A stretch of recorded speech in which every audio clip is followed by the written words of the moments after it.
அந்த மாதிரி வித்யாநிதின்னு பேர் அது. அந்த வித்யாநிதியில் she started as an experimental test bed. அதில் மதுரை யூனிவர்சிட்டி தீசிஸ் நிறைய உள்ளே இருக்குது. அதில் வந்து யூனிகோட் கொண்டு செஞ்சுருக்காங்க. ஸோ அதனால் you can even have all the Tamil, you can even put the abstracts in Tamil. So it's purely multilingual database. It's called வித்யாநிதின்னு. I can give you the contact. அவங்க தான் ஆல் இண்டியா லெவலில் they want to do for all Indian languages. அதாவது நான் என்னுடைய இந்த சொந்த முயற்சியில் கிட்டத்தட்ட 12,000 தமிழ் நூல்களை கேட்லாக் பண்ணி வச்சுருக்கேன். நீங்கள் நம்ம இன்னும் கொஞ்சம் கூட அதை விரிவுபடுத்தலாம். நீங்கள் சொன்னதை கேட்டோன்னே கொஞ்சம் நம்பிக்கையாக இருக்குது, அந்த இன்னும் கொஞ்சம் செய்யலாம் அப்படிங்கிறது. அதாவது நம்ம என்னுடைய அனுபவத்தின் பேரில் நம்ம அதுக்கு நேரம் ஒதுக்கி அப்படியே செய்யணுங்கிறது இல்லை. எப்பெல்லாம் முடியுதோ அப்பப்போ ஒவ்வொரு நூலை சேர்த்துக்கிட்டே வந்து ஒரு ஆண்டுலேயே நான் இத்தனை நூல்களை சேர்த்துட்டேன். எப்போல்லாம் நமக்கு முடியுதோ அப்போல்லாம் ஒவ்வொரு நூலாக அந்த கேட்டலாக் அப்படி சேர்த்துட்டே வந்ததில் இப்போ 12,000 நூல்கள், தமிழ் நூல்கள் போட்டிருக்கோம். இதில் வந்து இக்கால இலக்கியம் தவிர, இக்கால இலக்கியம் நடத்தால் அது நிறைய வரும். இக்கால இலக்கியத்தை இனிமேல் அடுத்த கட்டமாக செய்யலான்னு நினச்சி அது வரைக்கும் இருக்கிற எல்லா நூல்களும் சொல்லலை, ஒரு 12,000 நூல்கள் நான் பண்ணி வச்சுருக்கிறேன். ஆனால் அதில் வந்து ஒன்று நீங்கள் என்ன செய்யலான்னா, மற்றவங்க பங்கு படணும்னா இப்போ கூகுள்லேயே ஆன்லைனில் there is Google online spreadsheets. So அதில் வந்து போட்டோன்னா இங்கே you can have your group. 10 பேர் அவங்க வீட்டில் இருந்துட்டு they can update, they access the same database. So you can protect your with the password. So only that 10 or 15 can access, but it's on the net. So people can add, edit. நான் even இந்த கான்ஃபரன்ஸுக்கு கூட preliminary screening and compiling by review by all the members, it's through the net. So you put it on the Google spreadsheets. அது இருக்குது. So அதில் வந்து நீங்கள் போட்டுட்டிங்கன்னா அப்புறம் மற்றவங்க அதை வெரிஃபை பண்ணுறதுக்கு கூட அவங்க வீட்டிலேருந்து அவங்களே இன்டர்நெட்டில் பார்த்துக்கலாம். அது மூவ் டு ஆஸ்திரேலியா. ஸோ அந்த வெப் சர்வர் என்னோடய ஐஎஸ்பியிலேருந்து அதை எடுத்துட்டாங்க. நான் திருப்பி உங்களோட வெப்சைட் அக்சஸ் பண்ணி அந்த கேட்டலாக் இருக்கான்னு தேடி பார்த்தேன், எனக்கு கிடைக்கல.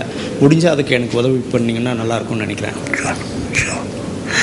அன்ஃபார்ச்சுனேட்லி அது என்னென்னா இந்த லாஸ்ட் 2 இயர்ஸாக ஈவன் அருண்மகன் சில இணைய நண்பர்கள் சொல்லுவாங்க, you try to chew more than you bite more than what you can chewன்ற மாதிரி.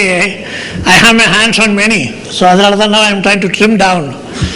ஸோ அதில் வந்து ஒன்றாவது என்னென்னா Tamil digital electronic library website I started a long time ago, but last 2 years I didn't have time to update it. So I have a backlist which I need to do to update it. So I will do this one. Bhaskar Tamil பல்கலைக்கழகம் தஞ்சாவூர். உங்களோட பேச்சில் வந்து இந்த digital library of India அதில் கொடுத்துருக்கீங்க இல்லையா, அதில் வந்து தமிழ் நூல்கள் வந்து இந்த மின்னாக்கம் வந்து அதிகமாக ஆகலைங்கிற ஆதங்கம் வந்து நியாயமான ஆதங்கம், அது வெளிப்பட்டுச்சு. அது ஆனால் அவர் இன்னொருத்தர் சொல்லும்போது கூட ஜனாதிபதியோட பேச்சை சொல்லி தமிழ் நூல்கள் இருக்கக்கூடிய நூல்லாம் மின்னாக்கம் செய்யறதுக்கான சில திட்டங்கள் வந்து நம்ம செயல்படுத்துறதுக்காக இந்தியாவில் அந்த digital library of India purpose வந்து அதுதான். ஆனால் அதில் இருக்கக்கூடிய பெரிய சிக்கல் வந்து அந்த காப்பிரைட் சிக்கல் தான். அதுதான் நீங்கள் சொல்லும் பொழுதே காமிக்கும் பொழுது கிட்டத்தட்ட எத்தனை சொல்லி இந்த இதில் வந்து 4 பல்கலைக்கழகங்கள் தான் ஈடுபட்டிருக்குன்னு சொன்னீங்க. அதில் கடைசியாக இருக்கக்கூடிய பல்கலைக்கழகம் தமிழ் பல்கலைக்கழகம். மற்ற பல்கலைக்கழகத்தில் இருக்கக்கூடிய தமிழ் நூல்களை விட எங்கள்கிட்ட கலெக்ஷன் அதிகம், கிட்டத்தட்ட 1.5 லட்சம் தமிழ் நூல்கள் இருக்கு. ஆனால் அந்த காப்பிரைட்டுக்கு உட்பட்டு ஒரு டிஜிட்டலாக ஃப்ரீயாக எடுக்கிறதுக்கு நாங்கள் அனுமதிக்கு அளிக்கக்கூடிய இருக்க நூலோட எண்ணிக்கை 1560க்கு மேலே இல்லை. ஏன்னா அவ்வளவு கண்டிஷன் அதில் கொடுத்துருக்காங்க. ஒன்று அந்த நூல் வெளிவந்து 50 வருஷத்துக்கு மேலே இருக்கணும், இல்லை அந்த ஆதர் எழுதின ஆதர் இறந்து 25 வருஷமாவது இருக்கணும், இல்லை தமிழ்நாடு கவர்மெண்ட் அந்த வந்து அரசுடன் ஆக்கியிருக்கணும், இல்லை தனிப்பட்ட முறையில் அந்த நூல் ஆசிரியர் அனுமதி கொடுக்கணும்.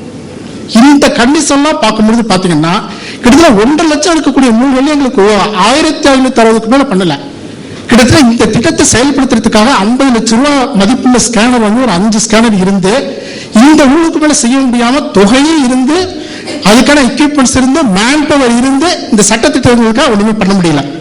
ஆனா இது சம்பந்தமா அந்த சட்ட சிக்கலை சொல்லி இது மாதிரி பிரச்சனைகள் இருக்குன்னு சொல்லிட்டு அது வந்து ஒரு பாராளுமன்ற அளவுல வந்து விவாதத்துக்கு வந்தது. ஆனா நமக்கு இருக்கக்கூடிய அந்த அரசியலமைப்போட சட்டத்துல இருக்கக்கூடிய சிக்கல் என்னன்னா அந்த காப்பிரைட்டுங்கிறது ஒரு நூலுக்கு மட்டும் வரையறை செய்யல. 50 வருஷத்துக்கு ஆகணுங்கிற மினிமம் பிக்சேஷன் இருக்கு இல்லையா, அது பொதுவான எந்த படைப்புக்கு இருக்கக்கூடிய காப்பிரைட்டா பண்ணிட்டாங்க. அதை நூலுக்கு மட்டும் இருக்கக்கூடிய காப்பிரைட்டா பண்ணிட்டா அதை இன்னைக்கு இருக்கக்கூடிய பப்ளிஷர்ஸ் பெரும்பாலும் அதை வந்து அப்ரிசியேட் பண்றாங்க. 25 வருஷமா குறைக்கலாம், இல்ல 20 வருஷமா கூட குறைக்கலாங்கிறாங்க. அதுல மிகப்பெரிய தடையா இருக்க இருக்கக்கூடிய சினிஃபீல்ட்ல உள்ளவங்க தான். அதே காப்பிரைட்ல தான் அவங்களுக்கும் சினிஃபீல்ட்ல உள்ளவங்க 25 வருஷம் கழிச்சு யார் வேணாலும் எதை வேணாலும் பண்ணலாம்னா எல்லா ப்ரொடியூசர் இருக்காங்க, எந்த படத்தை வேணாலும் ரீமேக் பண்ணி எடுத்துருவான். அந்த ஒரு இதை வந்து தனித்தனியா பிரிக்கக்கூடிய அமைப்புகளுக்காக பல விதமான சட்ட சிக்கல் நிறைய கம்ப்ளைண்ட்ஸ் எல்லாம் போய் எல்லாம் மாத்திட்டு இருக்காங்க. அவர் மணி சொன்ன மாதிரி இந்த பிரச்சனை வேணா உத்தமத்தின் மூலம் நூல்களுக்காவது அந்த காப்பிரைட்டுங்கிற லாவை தனித்தனியா பிரிச்சு நூல்களுக்கு இந்த 20 வருஷம் 25 வருஷம் பிக்ஸ் பண்ணலாம், பண்ண இவ்வளவு அட்வான்டேஜ் இருக்குன்னு சொல்லிட்டு அந்த உத்தமத்தின் சார்பாக ஒரு ரெக்கமெண்டேஷன் வேணா அனுப்பலாம். அது என்னோட சஜஷன். தேங்க்யூ. சரி, இந்த காப்பிரைட் பிரச்சனைக்கு நான் ஒரு சார் சொன்ன மாதிரி ஒரு மிகப்பெரிய அளவில் விவாதம் பண்ணணும். ஆனாலும் ஒரு சின்ன அளவில் அது ஒரு எளிமையாக தீர்க்கலாம் அப்படின்னு நினைக்கிறேன். ஏன்னா புத்தகம் போடக்கூடிய அத்தனை பேருமே வந்து நூலகத்துக்கு விண்ணப்பிக்கிறோம். 1000 பிரதிகள் வரைக்கும் எடுத்துக்கிறாங்கன்னு சொல்கிறாங்க. அந்த 1000 பிரதிகள்ங்கிறத 2000 பிரதிகள்னு அதிகப்படுத்திட்டு அப்போவே ஒரு அண்டர்டேக்கிங் வாங்கிக்க வேண்டியது. நாங்கள் இணையத்தில் வெளியிடுவதற்கு எனக்கு தடை இல்லை, நான் அனுமதி அளிக்கிறேன் அப்படின்னு பண்ணுனா அவங்க வந்து லைப்ரரி ஆர்டர் கிடைக்குதுங்கிற ஒரு ஆர்வத்தில் அநேகமாக நிச்சயமாக ஒத்துப்பாங்க. அப்படி ஒத்துக்காதவங்களுக்கு நம்ம வந்து வேணா அந்த ஆர்டர்ஸ் இஷ்யூ பண்ணுறது இல்லை அப்படிங்கிற மாதிரி அரசாங்கம் வேணா நினைக்கலாம். அந்த 1000 காப்பிங்கிறது ஏன்னா அவங்க வந்து ஒர்க்கு வந்து ரொம்ப கடுமையான வேலையாக இருக்கும்.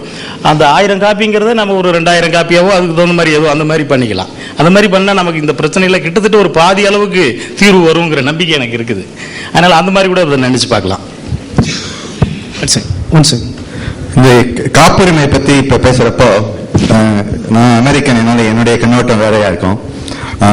எனக்கு வந்து ஒரு எழுத்தாளருடைய காப்புரிமையை மீறதை போல ஒரு கொடுமையான குற்றம் எதுவுமே கிடையாது. ஏன்னா வந்து நமக்கு தமிழ்னா எல்லாமே இலவசமா எடுத்து பழக்கமா போயிடுச்சு. அது நம்ம தடை செய்யணும்.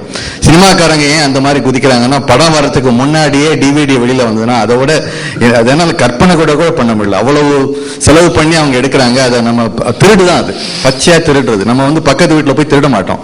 ஆனா சினிமாக்காரன் மட்டும் நம்ம திருடணும்னு தோன்றுது.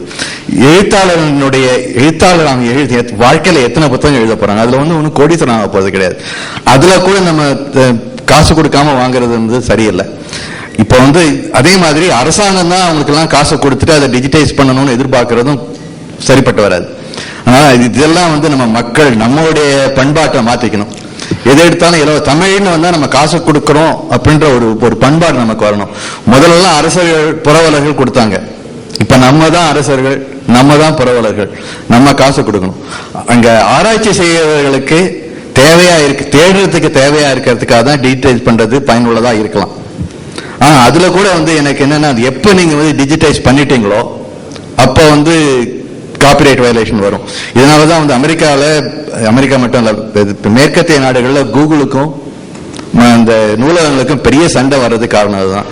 கூகுள் வந்து எல்லா நூலகங்களும் போய் அங்க இருக்க புத்தகங்கள் எல்லாத்தையும் ஸ்கேன் பண்ணி டிஜிட்டைஸ் பண்ணி போட்டு விட்டுட்டாங்க.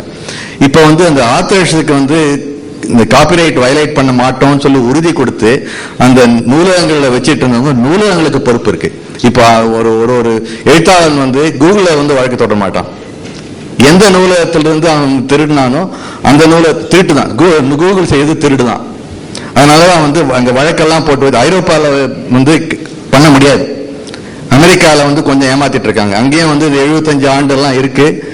அதையும் ஒரு மாதிரி மாத்தி வச்சு பண்ணிட்டு இருக்காங்க. அண்மை காலத்துல போய் பார்த்தேன், முதல்ல அவங்க டிஜிட்டைஸ் பண்ணது எல்லாத்தையும் கொஞ்சமா எடுக்க ஆரம்பிச்சிட்டாங்க. ஏன்னா வழக்கு வந்திருக்கு.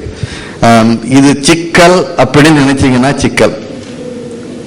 நீங்க கடைசியில எப்படி நீங்க ஐடியூன்ஸ்ல வந்து ஒரு பாட்டை 99 சென்ட்டுக்கு வாங்க முடியுதோ அதே மாதிரி ஒரு புத்தகத்தை வந்து பெரியாருடைய ஒவ்வொரு